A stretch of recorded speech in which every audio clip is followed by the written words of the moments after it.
Hey, good morning, everyone. This will be a video of the unboxing and installation of ROPS lights onto my Kubota BX2380. This is something my wife got me for Christmas. It got hung up in Canadian, I guess, post through the customs due to all the COVID stuff. It just showed up 2 days ago, and today's the first day I had some extra time that I can actually go out and get it installed. So let's go ahead and start unboxing this and start the installation. Decent sized box. It's nothing too big. Shouldn't get beat up too bad in shipping. This one you can tell has not.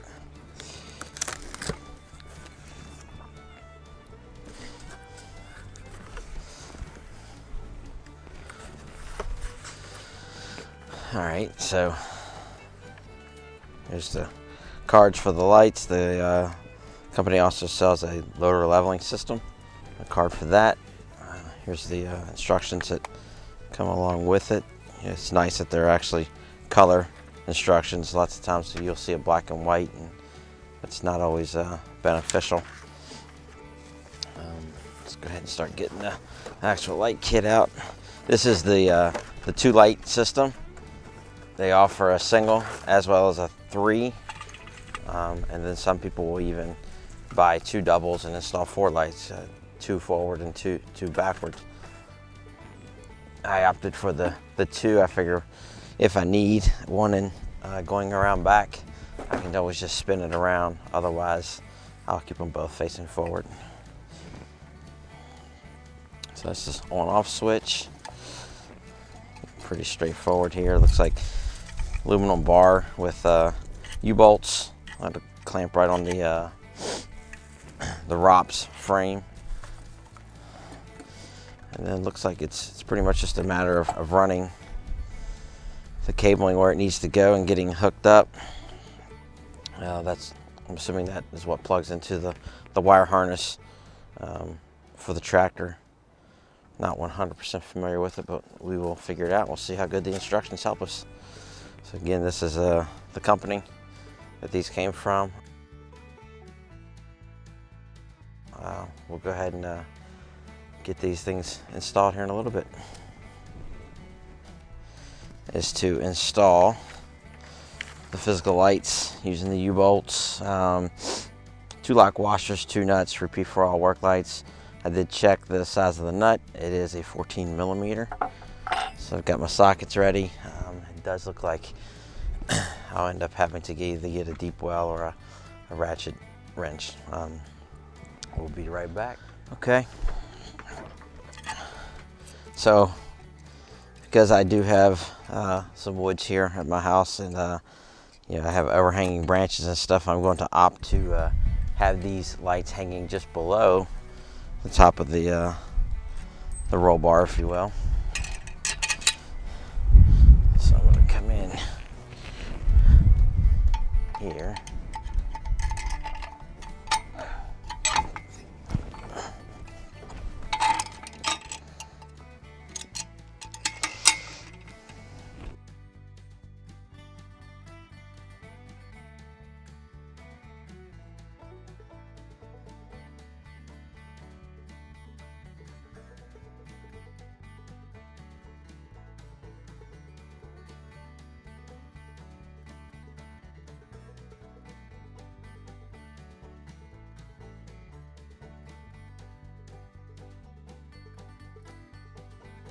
So the lights themselves are connected to this aluminum bar, and it has a lock nut on it, and you just loosen the lock nut, and then you can twist the light and to shoot in whichever direction you want. I just checked, and it is not a 14 millimeter, so it looks to be probably about a 12.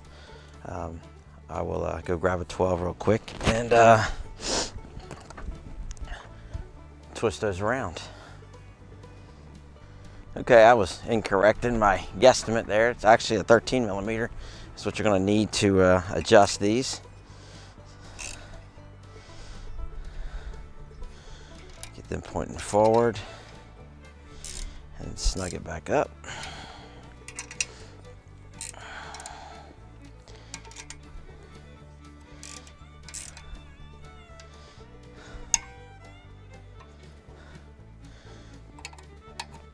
and to adjust the up and down, you know, in this installation, in order for me to get the lights to point more towards the ground, I'll have to pitch them forward and back.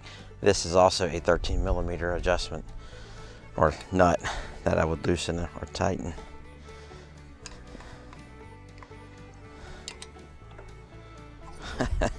Actually, it's not a 13mm.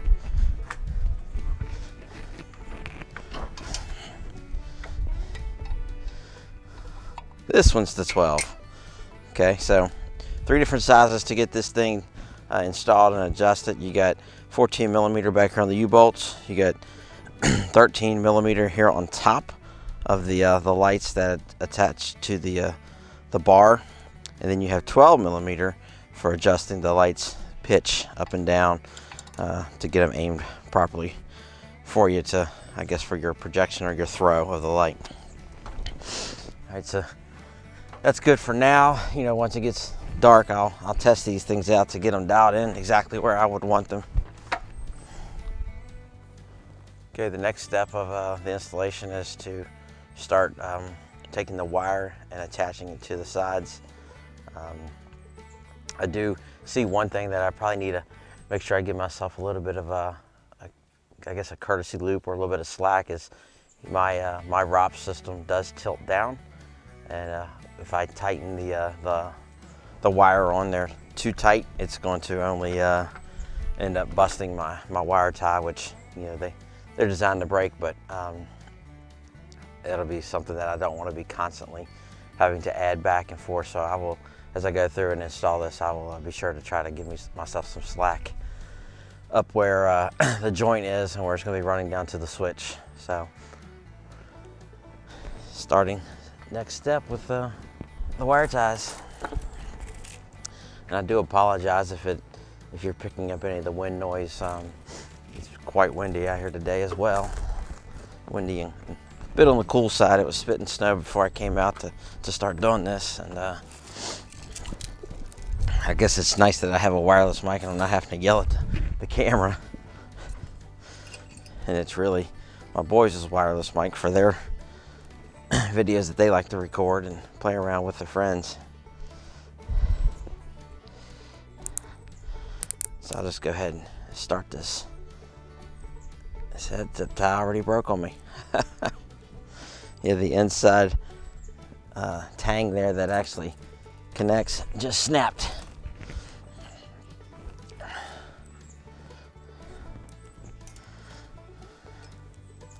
It's cool, but it's not that cold, so I think maybe that was just a bad zip tie.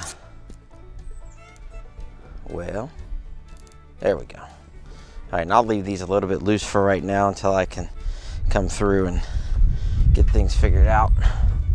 So this here's where I need to leave myself some slack, so I'll probably attach it here and then give me a little bit extra right in here, and then work it from there. Yep.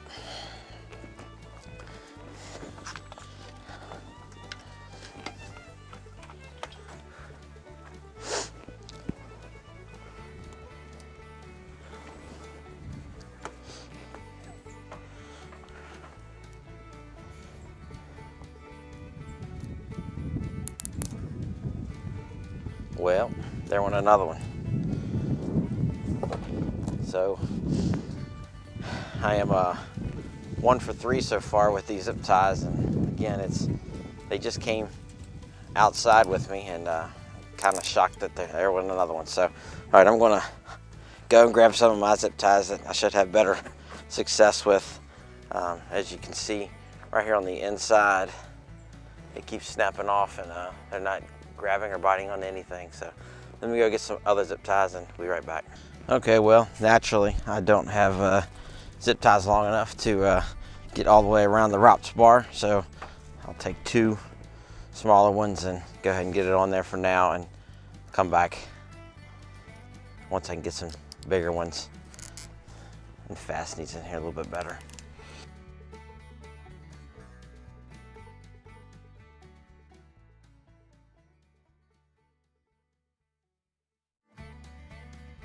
So let's look at this. Let's go and swing this down.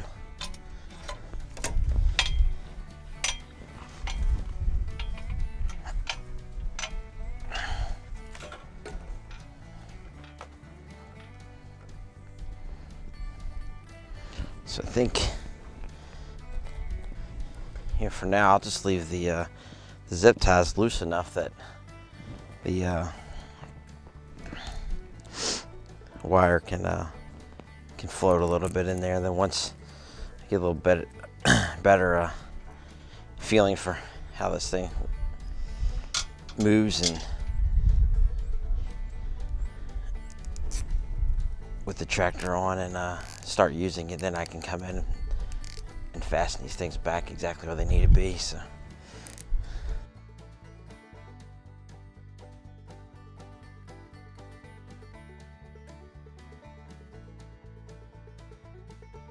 All right, so now we're down to installing the switch box.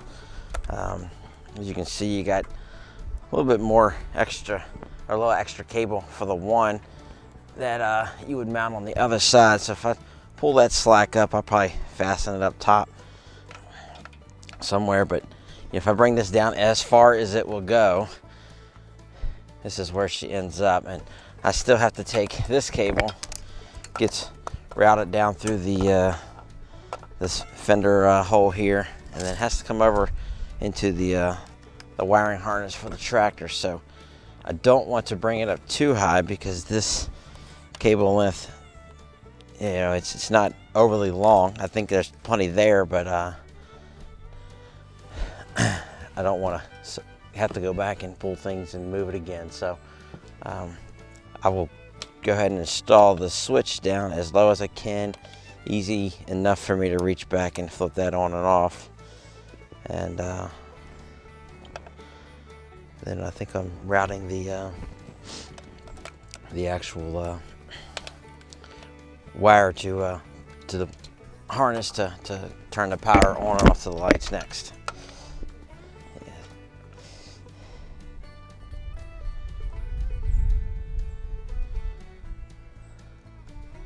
It's a little loose. Okay, it's got a rubber grommet there, so I'm hoping that should make up for it. Yeah, if I come here, I think right here is going to be the better bet. Let me try a black one again and see if I can't. These black ones are, you know, the good size, but man, yeah, that tab just continues to break. Yeah, I don't know. Maybe it's some older stock or something that they're providing with it. It's a bit unfortunate.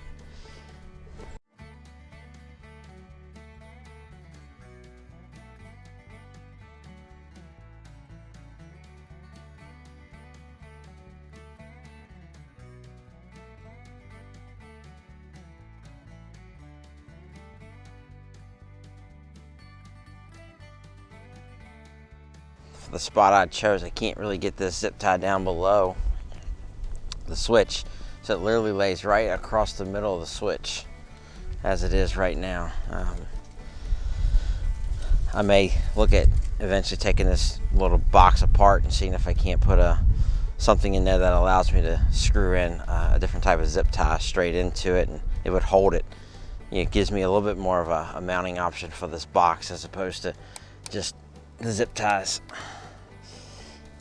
Because zip ties, you know, again, as we've seen in this video so far, break, and over time on a tractor, I would imagine the vibrations that these things will see will just cause them fatigue. You get the UV breaking down the plastic as well. So I'll have to think of a way to potentially fasten this thing a bit more secure for me. I mean, it might be nice to figure out something to come back here off of these two holes for this lower bracket. Just not sure quite yet how well that'll work. All right, now that we got things, you know, relatively secure, next step is to route the wiring harness number 7 down the ROPS and through the hole in the fender. You know, the picture shows it is a wire loom, but I think that's probably more realistic that it's the wire loom on the tractor that he just is showing that he ties it into it. So we'll see what we can do here. All right, this is the wires that you're given. So I believe, I haven't got this far yet, but I believe back in the backside here in the wiring harness, there's actually connectors already existing that this plugs right into. So I'm going to take these right down through this hole. I have to do that one first, looks like, yeah.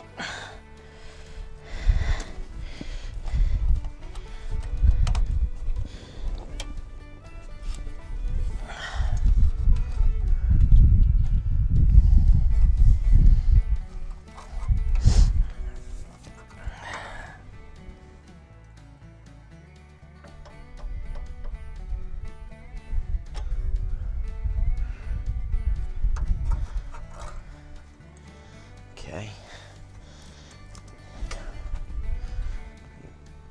Move this.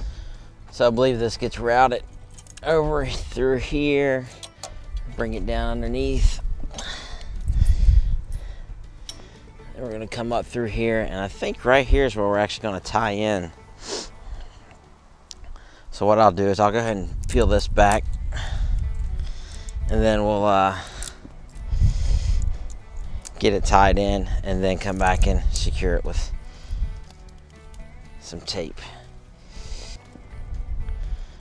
So this appears to be what I'm looking for.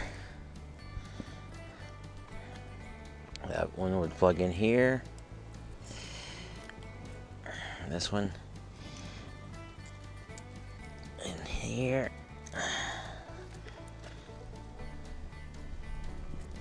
Try to get it seated.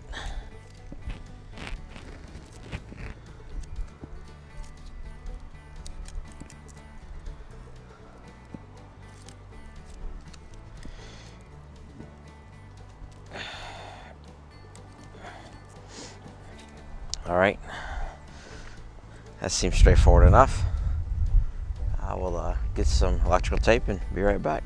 Okay, so, you know, one thing that is different about this, at least with having the switch on the right side, it comes down through the fender, comes across, and the wire ends up being like just long enough. And then, you know, I want to seal this back up as best I can, and I'm going to do that here in a second. But, you know, to me, a drawback here is when I go to try to secure this wire, I'm starting to put a pretty significant bend on the this power cables, or power wires, I should say. Probably won't make a difference. Yeah, had I thought this through, I probably would have brought it from this side. That way, I'd have had a little bit more extra wire, and I wouldn't have this significant bend. You know, now that I'm thinking about it even more, I'm half tempted to swap the whole thing around, just to make it a bit more forgiving with this, because and it's my wire length. So that's what I'm going to do. I'd rather do it right and not always want to change it. So be back in a minute. All right, so I'm going to be redoing this entire install. For the to have the switch on the other side. I'm just not a huge fan of how this wire has to route, and then I put this major bend or kink down on the power wires, so it won't be any more difficult for me to turn to my left to turn on the switch than it would be to turn to my right. So I'll go ahead and take out any of that potential risk for down the road and redo this install. Now, unfortunately, I probably will not have enough zip ties, so I'll definitely have to get some more zip ties and get this thing more secured.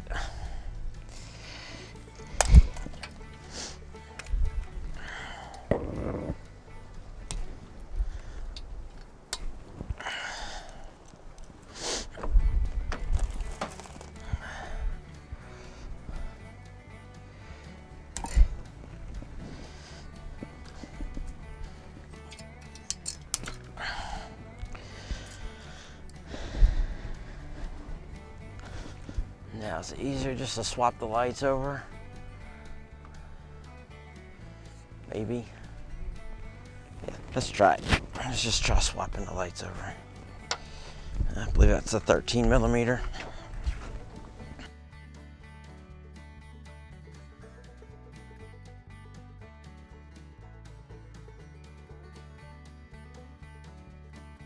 So these lights have one side,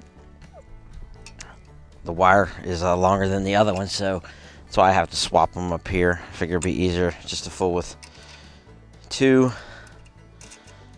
nuts as opposed to 4. These being lock nuts though, I may have been wrong on that.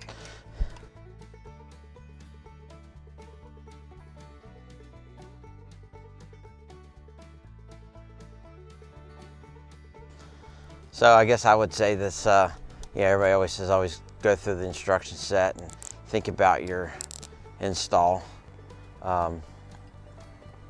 And you know, I would say that that may have helped me here in this case, but honestly, I don't know that I would have fully realized that, you know, maybe the bend that you have to put on the cable or the wire down at the into the wiring harness would have been I would have caught that, but you know, again, I'd probably still say that I should have taken the time to go through the entire install instructions and run through the whole process in my head before I actually just started doing it. But you know, what's it costing me? 10 minutes and a couple more zip ties. Not really that big a deal. All right.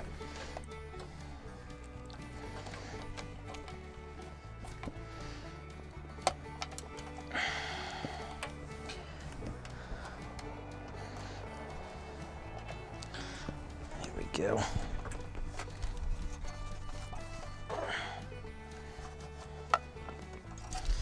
Alright, yeah, now personally I like that much better. I have enough courtesy loop here. I'm not going to put any strain on my wires. A lot easier to work with, in my opinion, from there. Alright.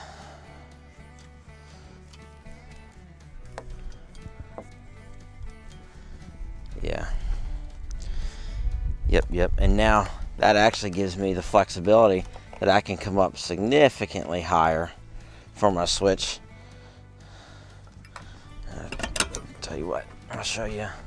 I think what I'm going to do to keep it nice and protected and no intentional bumping, I'm going to mount it right here on the inside of this, the back of my hazard sign plate.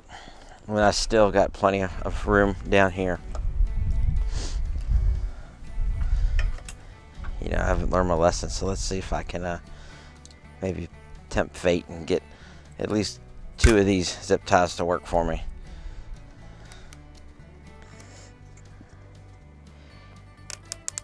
Nope, that one didn't work. Might as well keep trying them because they're not going to be beneficial for me anyhow.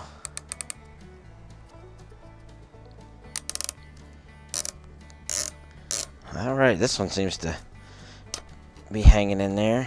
Or did it? Did it just break? I'll be darned, it broke as well. I don't know.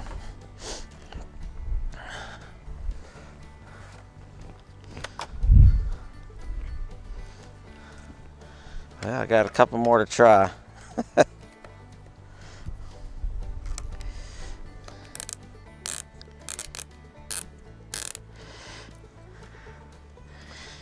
Maybe.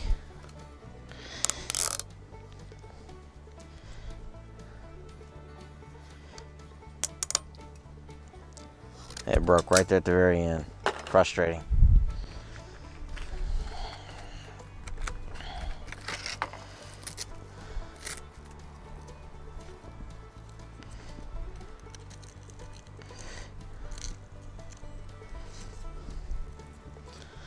I'm going to use these little Velcro straps for the time being until I can get to the store, probably later today or sometime this weekend, and get some zip ties that aren't going to be breaking on me every time I tighten one in here. For the sake of this install, I think this will work fine for now anyhow.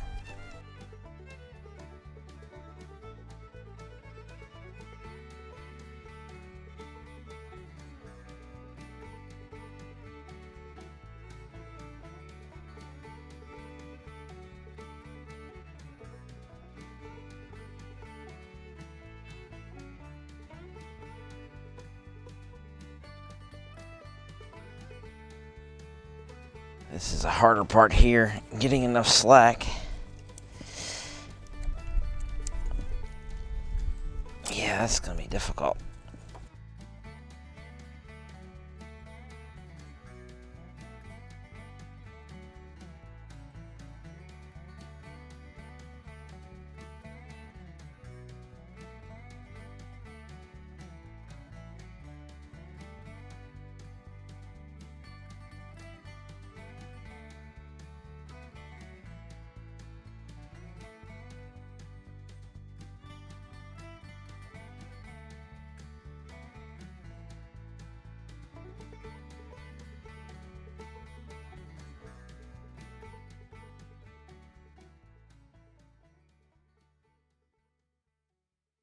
I much prefer running a continuous loop of electrical tape, but it's just too difficult to get that to pass through back there, so I have to go to individual strips, and this is something that I also anticipate me having to redo. I might look at getting some of that vulcanizing tape, the stuff that sticks to itself.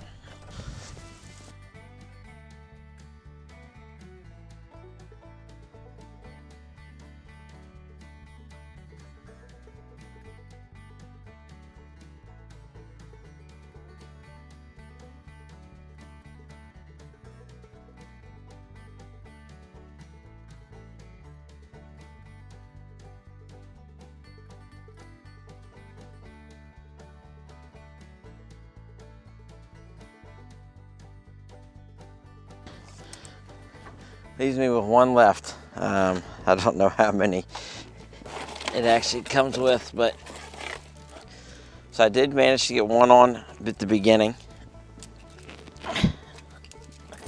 So that's one. You got the second one I just put on.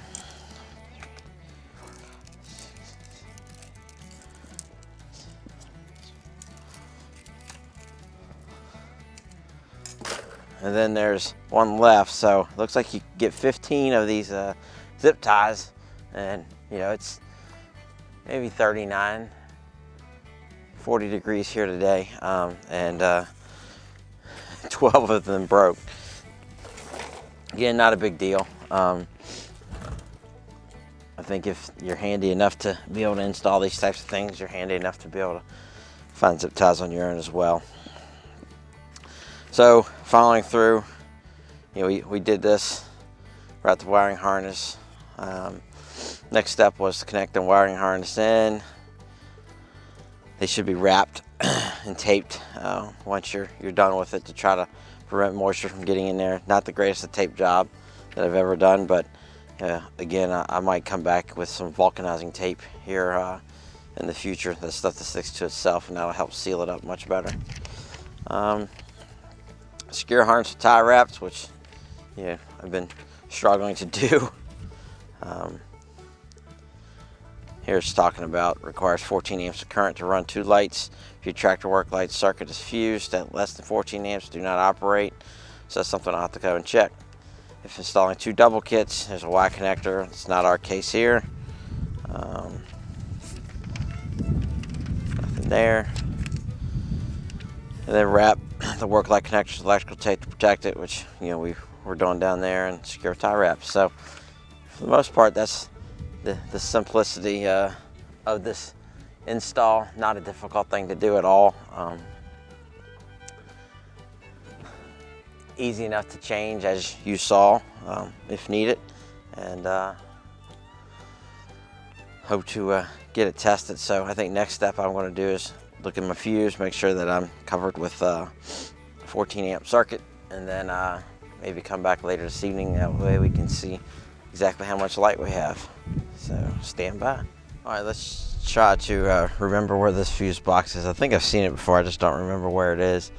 I know the battery is in the that area down there. So obviously, I think that would be the most logical place to look first.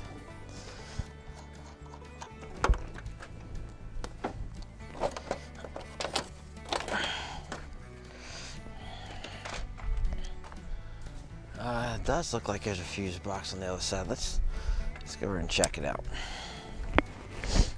Actually, yep.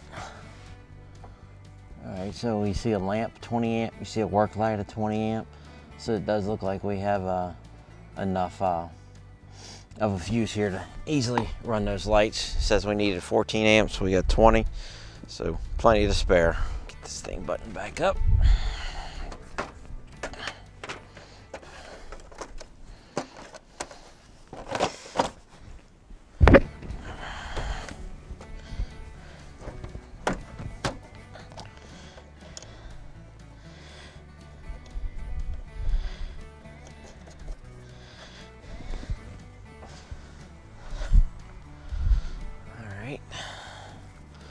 Well, not much else to do other than turn them on and see how they go. So there they are, turned on. I don't know if you can see them. During the day, but yeah, there they are.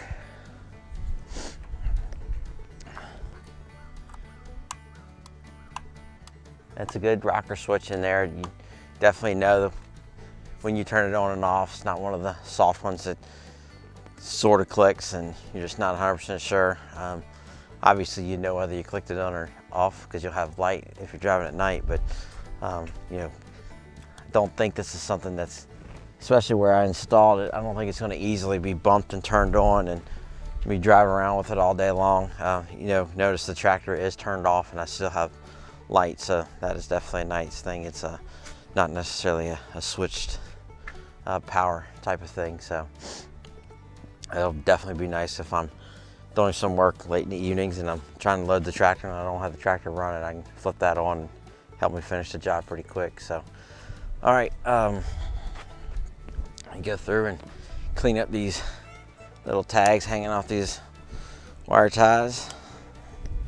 It's just a few here. I do need to get some better zip ties. Overall, you know, this is again a straightforward little install. The quality of the lights seem to be pretty good.